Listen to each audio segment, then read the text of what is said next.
ngachema ukachema ndito wasvika pakorektimu pane vanhu vanga ichienda kunokutsvaga muchokwa vakamira kuseri kwekereke ndakatoudzwa newe mukadzi wanga ari kubva kumusha kwenyu. Right, we are here tiri pambare pastodat pa number 30 pazarangu ndina experience nevana vake. The kids are here because of law ya Facebook. We are not allowed to show them their faces. Asi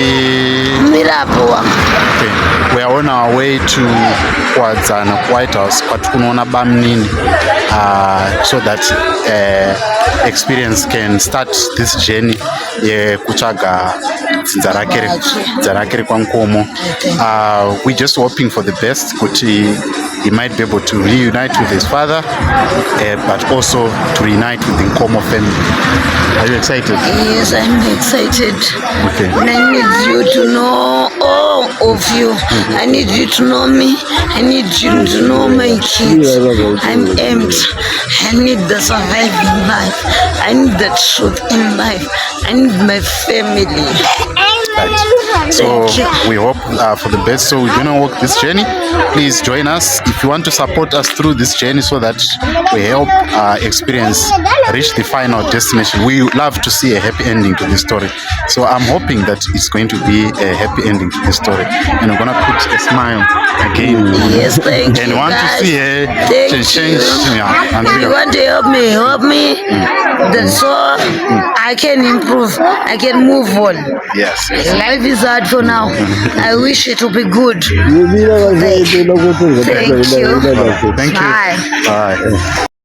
It was an emotional roller coaster for Experience Nkomo because she was thinking about her kids and she was a little bit high. Nguva tachifamba takaza patapinda mukombi tienda kumbare, and then we were here at White House where we met the uncle. Right now we're waiting for him to arrive, and yeah, now this is now us meeting him. Right,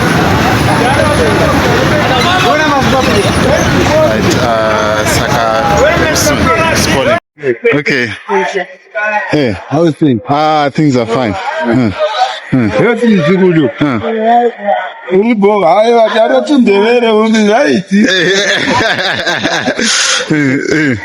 Alright. Urinani. Kungoni taita muriafura so. Kyabongi. Yabongi. Yabona uthi liyafana. Nice. Urukundiona zakanaka here. Unechana shaye. Komana. Unashupika ama ziri pedyo nayi mwana. Don't cry. Singakalani. Singakalani. Usufike ngina don't cry. Kacheni. Kama uchema kana he. Kacheni. Okimba. Kamba chilwa hana tana nasi. Bashika pakorect mama alitache mama. Kachema usachema ndito.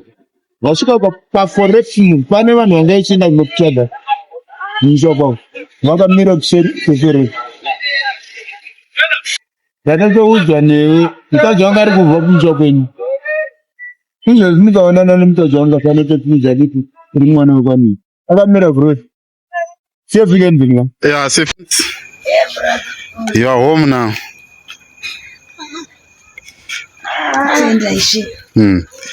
Are you excited? Yes. You're excited? Yes. This journey is not yet over, but at least you have something. Yes, now I really Urufara ere. exactly more than happy. Anditika. I don't know how to tell about the photos and you. Anditika. No, we are happy. We are happy for you. Everyone is happy for you. Thank you. All right. Okay, now. Go in.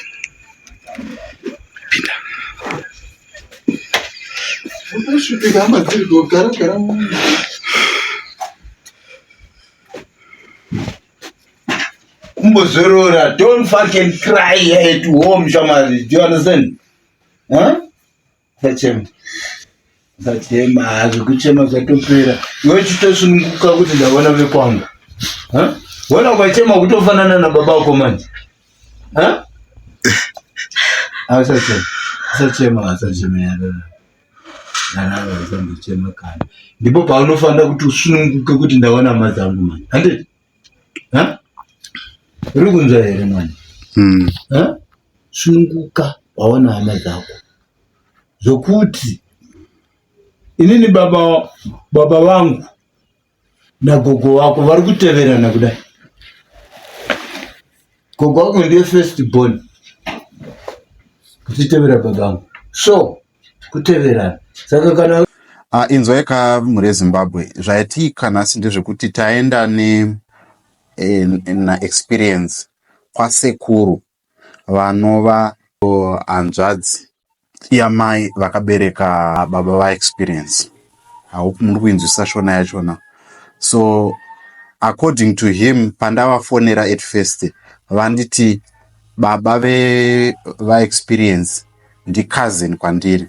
So to those who understand in the Ndebele culture, sekuru vanenge vachingonzi kazi, but vanenge vari sekuru or malume, kana especially kana vanhu vakakura vese. So now this is the situation yatinayo. Ndiri kukumbirawo kuti ndibatsirewo muri Zimbabwe kutenda muri kwaNkomo. They've been calling and they've been trying to get hold.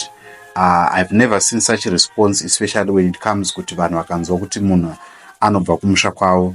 I've seen so much tremendous response from the Komo family. But also ndodawo kuti kune hama dzakasununguka vanoda kuita partner with JCTV Africa. Uyai number dziri pa screen, tibatsirane tifambe this journey na experience kuenda kumusha kuGwanda kuManaba. Vari kuda kuti rwendo rusangogumire panzira, toenda naye uyezve tikwanise kuitawo matest ema-DNA anozoita determine kuti hongu ndiye mwana wa Mr. Brian. Also taitawo find out kuti ane rimwe zita rekuti Nenjana. And according to the uncle vanhu vasekuru vakauya naye kuno kuma-90s, ivavo ndo vatitsanangurira kuti takangoya tiri 2 tichibva kuGwanda. Tauya tiri 2 ndobva muzukuru wangu akabva ati ndakuenda kuMount Darwin, uko kwaanova kwakasangana na mai va-experience vai vanonzi Faith Farai Chikuya. Asi toda kuti nyaya isangoperera ipapo. I've been using my resources, of course, visiting them, getting in touch, calling and all that. Ndiri kukumbirawo to all that are willing to participate. One, kuti wane mari transport yekunosvika kuGwanda. Of course, the uncle is going to provide that transport, but for myself, I also need transport. And probably if I go with someone to enda ikoko, so I would need your support kuti tikwanise kuita izvozvo uyezve tikwanise kuita ma-DNA test tipedze rwendo nekuti we believe kuti this is not the end. And also kana uripo une nyaya yako kuti inini handakagumisirwa kuona, handizivi baba vangu, handizivi kune vekumhuri yangu, ndoda kuziva maybe une little bit of detail, uya pano paplatform tobatsirana uyezve tokwanisa kuti identify hama dzako, kuitira kuti ugare une peace of mind. Some of you muri kurarama musingazivi kwamunobva as dzinza. Maybe zvakaitika pakati pababa namai ndo zviri kukonzera kuti musakwanise kudzokera kudzinza. Itai kuti mutibate panhamba dziri papo so that tikwanise kubatsirana. Ndini wenyano kuoneka, ndini JC, muzukuru wavadye gora, mwana wakaMutero, Baba TV. Tosangana pamaprogram anoteera nchiti muve nezuva rakanaka, and please keep on supporting and subscribing to this channel.